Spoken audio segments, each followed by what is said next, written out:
Later in the programme, we'll be looking at the housing crisis. But first, for a different take on that, Mullan in County Monaghan is an old Victorian village. It was formed around a thriving mill in the 1800s with free houses for employees close by. Later, it was a shoe factory. But during the Troubles, the village was abandoned and lay derelict until the Treanor family bought the mill. It's now a thriving village with the Mullan Lighting factory at the centre of it. Mike and Edel Treanor own the company and they export their lights all over the world.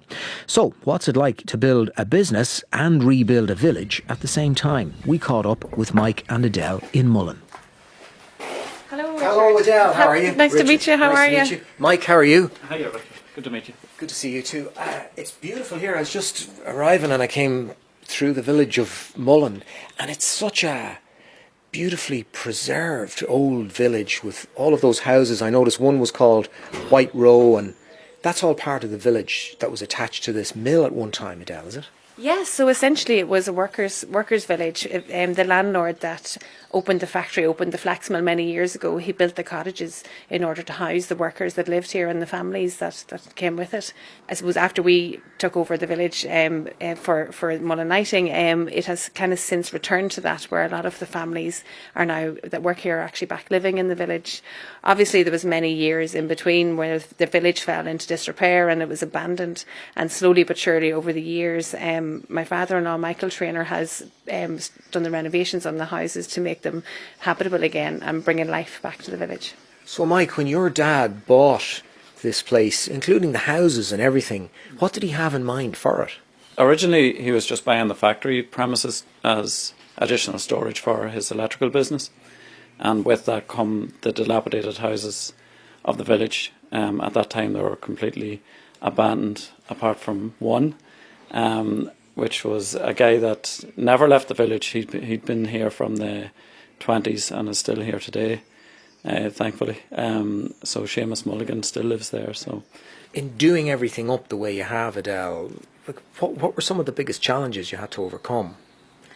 I suppose, yeah, the building itself was quite dilapidated. I remember one time walking through the office and I fell through the floor, and it made me rethink my eating habits and also my route to the toilet. But there was a lot of areas in the factory where there were openings, so wildlife could get in quite freely. At times we were thankful. We had a mink that used to kind of come in and out of the factory, and he was a kind mink because he ate all the mice, which was kind of good and bad.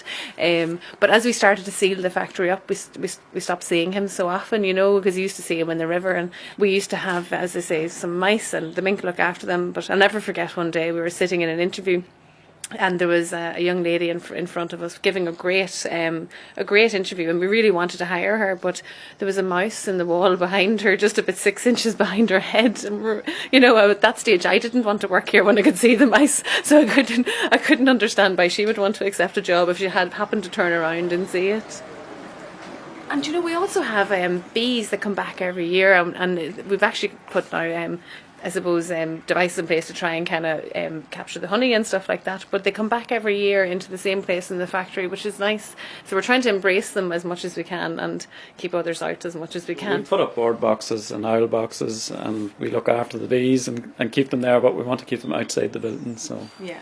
There's a really interesting array of different kinds of buildings here. This one over here, which is part of the factory, has all the original old stonework, and there's a little sort of a top on it like a church bell. Was it ever a church, Mike? No, it was never a church. There is a little bell tower there, and that was the bell tower that would have been used back in the day to call the people back from lunch that were in the workers' colleges in the village and even the surrounding areas. And when the village was, abandoned almost and was quite derelict, really, when you were a kid, would you have come here? As a kid, the only reason you'd ever come to the village, because it was a dead end. The road was blown up. It was a border crossing, but the road had blown up, which forced you kind of to go through the main checkpoint. You'd only ever come to Mullan Village to avoid the checkpoint. There was a way you could go through the fields to get to Northern Ireland, and that would be our way to avoid the checkpoint on the main road. Because it's so close to Tyrone and Armagh, the British closed off a lot of those bridge crossings by destroying the bridges and putting up concrete bollards, really.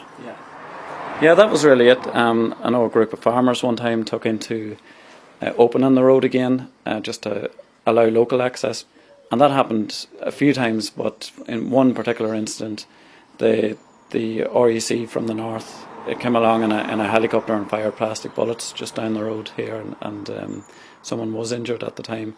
Thankfully, them days are behind us. And what does it feel like to breathe so much new life into the village?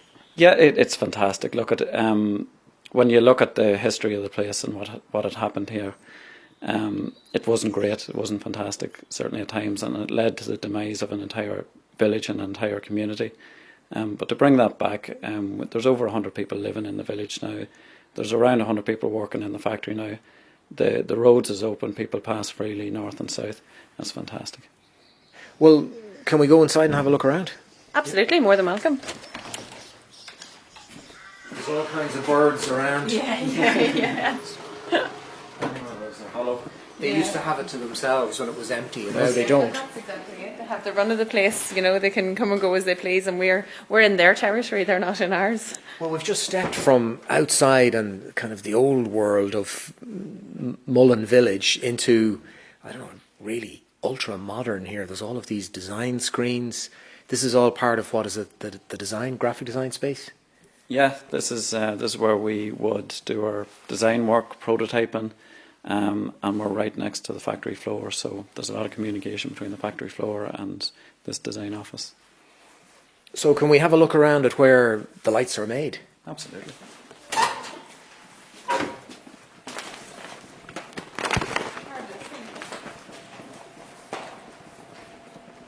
It's really vast. The place is so big. I suppose it has to be with the amount of work that you're doing and the lights you're setting out.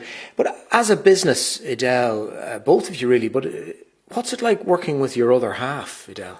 It's interesting. It's not something that we had ever really anticipated, and it was something that we ended up doing accidentally. I was originally working for myself, and slowly but surely I became from a helper into actually working here full time.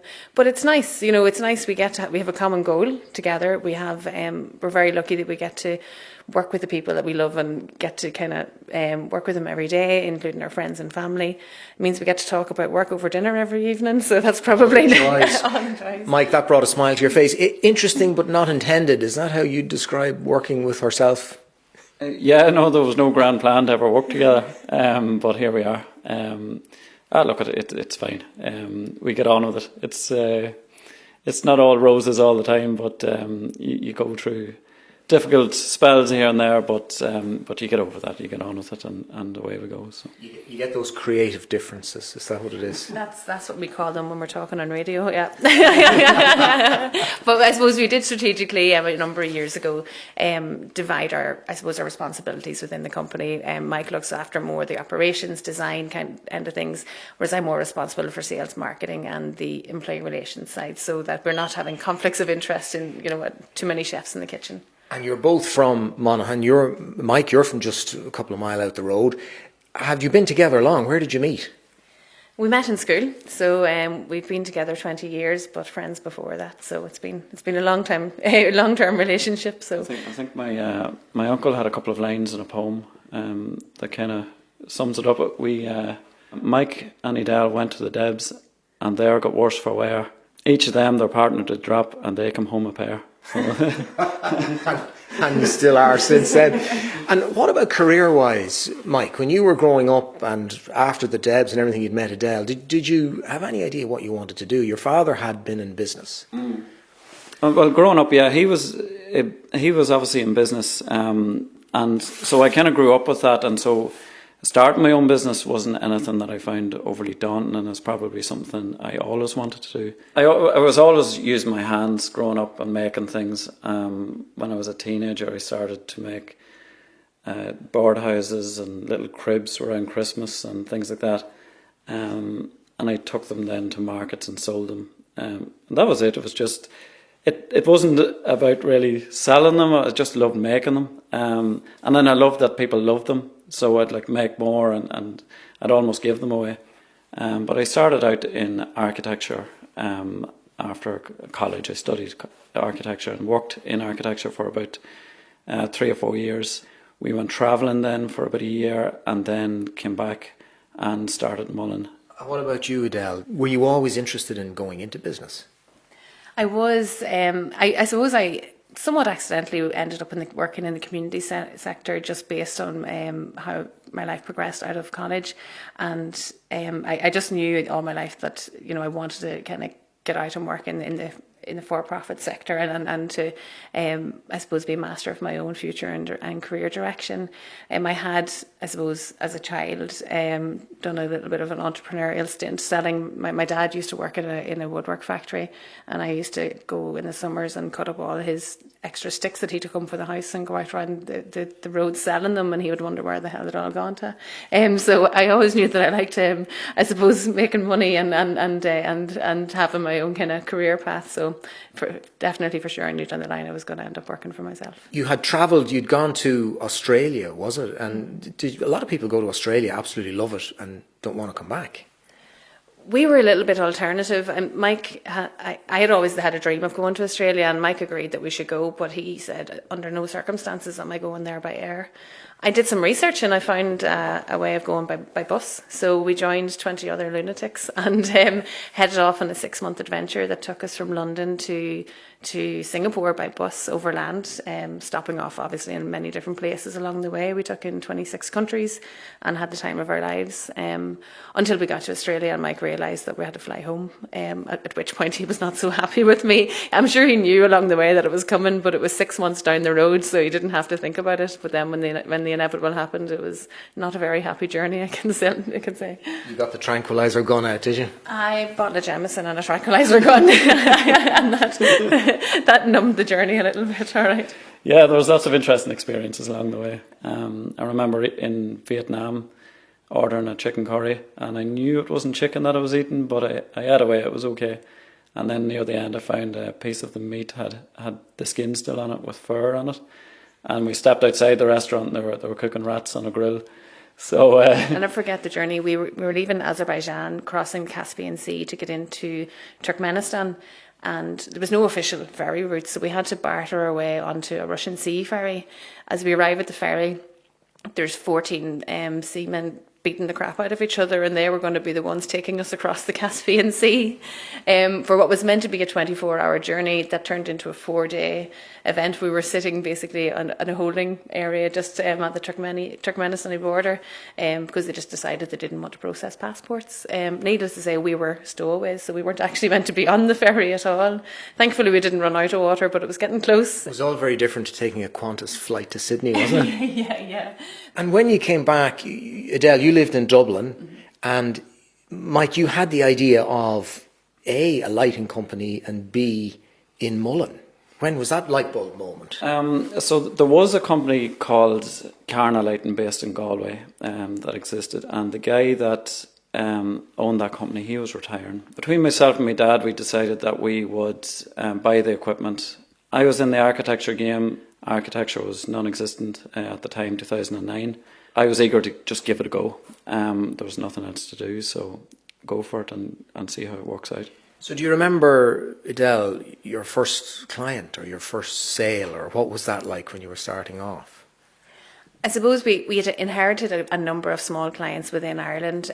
Those would have traditionally have been people who were opening bars and restaurants. In the recession, none of that was happening. So funnily enough, our most popular light back at the very start was a Sacred Heart wall light, if you can all imagine, and everybody in the country was buying them because we needed some inspiration to take us out of the situation we were in at the time.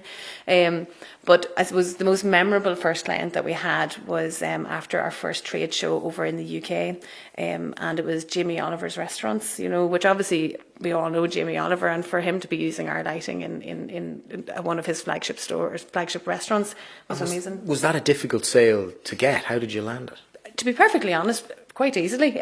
We were very lucky, but once we actually started to show our lights outside of Ireland and actually people could see what we could do, they actually came to want us as a brand. They were coming to us. They weren't choosing another brand. It wasn't like for like with a competitor, and they came to us, and it was just so smooth, and it was almost our first it was our first memorable export into the UK, and it kind of left us very hungry for more. And the whole family, have been involved as well. I mean, were there nights when you were all sort of trying to make a deadline to get something finished in time? plenty of nights. Friends, family, neighbours, goats, whatever we could find that had hands on them that could maybe put a light together. We were very much all hands on deck. Bearing in mind most of the family and friends were working elsewhere, so it was late nights. Sometimes we'd be here to 3 o'clock in the morning, getting an order finished and packed up, and then at 6 o'clock in the morning hopping in the car and driving to Cork to get it delivered on time. We knew that our reputation had to be that we were on time, because if you failed in the first delivery, you were never going to get a second order. And this was back in the time where, a week could go by and you may not get, the phone may not ring, and you'd pick it up periodically to see was the line disconnected, So we just had to make sure that we had all hands on deck to get the orders out, and thankfully the family were fantastic with helping us. And was there ever sort of a moment of exasperation in the middle of the night where somebody said, "Oh, to hell with this"? No. There was a few of them. I remember day one, the very first thing I had to tackle was burst pipes. It was a hard frost the night before, and the place was starting to flood. So 2 weeks earlier, I was in Bondi Beach, and I was thinking, "What the hell?" The water was a bit warmer over there. Yeah, it was, most certainly was. But yeah, there's been several nights since that, and I remember my mum another time. We were very late into the night, and things just weren't working out with a particular light we were trying to make. And I had got a job offer from my previous employer out in Saudi Arabia, and my mum turned around to me and she says, "Take that job in Saudi Arabia and sod this place, burn it down." So. And of course you didn't. And you've expanded the business. France was a big market for you. Just to explain, what kinds of lights, what kinds of clients do you have? We have, I suppose we have a mix of clients, but typically the projects that we are manufacturing for are hotels, bars, restaurants, and it's the decorative lighting, the lighting that creates the scene and the ambience. What's quite interesting for us right now is that our biggest business to consumer market is the US, and that has overtaken all of our European countries that we're selling to, which is quite cool. And is that about publicity, marketing, or influencers, maybe the right people seeing your product? It's completely that, yeah. We have a number of key influencers in the US who are kind of saying these are a beautiful brand and it's made in Ireland, and obviously the nostalgic connection that a lot of Americans have with Ireland, and they're all kind of really getting on board and then seeking us out. And who do you have over there that's really sort of helped with, even indirectly, promoting the lighting? Yeah, we have a number of fantastic influencers over there who love us, and we love them in return. But Amber Lewis, who's based out in California, so she has the #1 best-selling interior design book on Amazon, and she loves the Mullan brand and is very much a cheerleader for us over in California. And then another brand we work really well with is McGee & Co. So they are, Shay McGee, she is an interior designer who has a series on Netflix, and again, she loves using our product in her projects, and by coincidence then people are coming back to Mullan to buy some of our product, which is fantastic. And when it comes to designing lights, because you have a lot of interesting clients. I mean, you've done work for shopping centres, hotels in the Middle East, Disney. It's funny because you see these projects are coming in every day, and sometimes I didn't even hear about this one, and I was walking through the factory and I seen a huge pair of Mickey Mouse ears being fabricated, and I was like, is that Mickey Mouse ears? And someone was like, yeah, we're doing Disneyland in Paris. And I was like, wow. So yeah, we're doing Disneyland. We've done that a few months ago, and yeah, we're doing Microsoft offices in Israel. Yeah, lots of big projects going on. It's incredible that you're able to set up a business not only in a very quiet rural part of County Monaghan, but that it's a manufacturing business and that you're able to sell to all of these different countries from here. How important was that for you to be able to base the business where you're from and still have that kind of scale and success?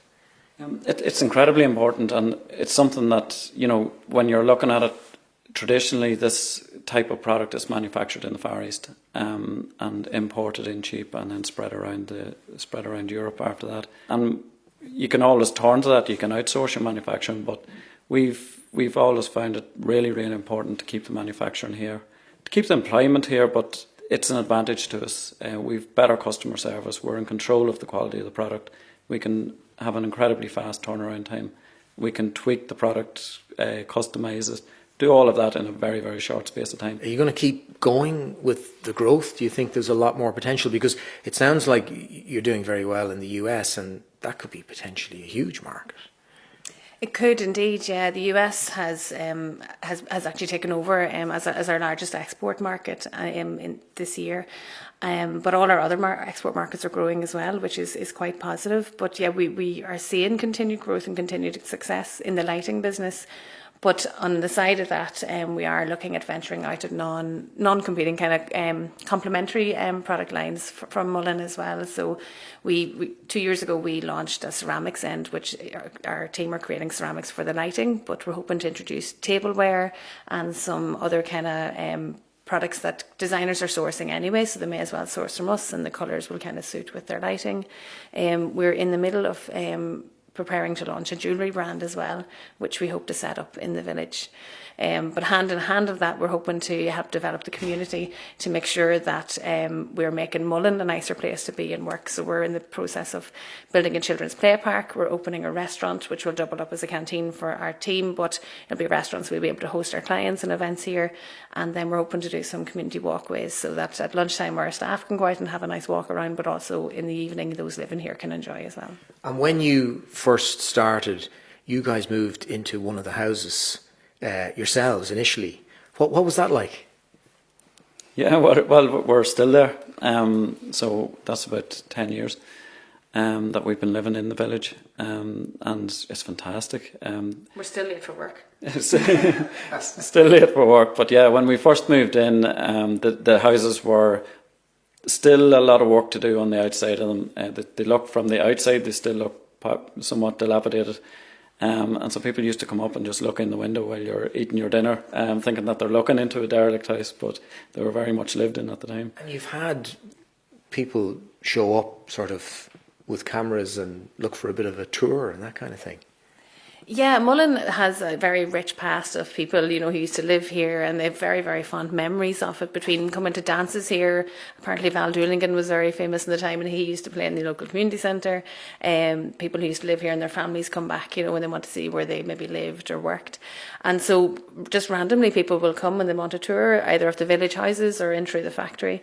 Recently the local parish priest arrived with a coach load of 50 senior citizens who wanted a tour of the factory completely unannounced, and we welcome it. We really enjoy it. We're quite proud of what we've done, in terms of the renovation and the rejuvenation of the factory.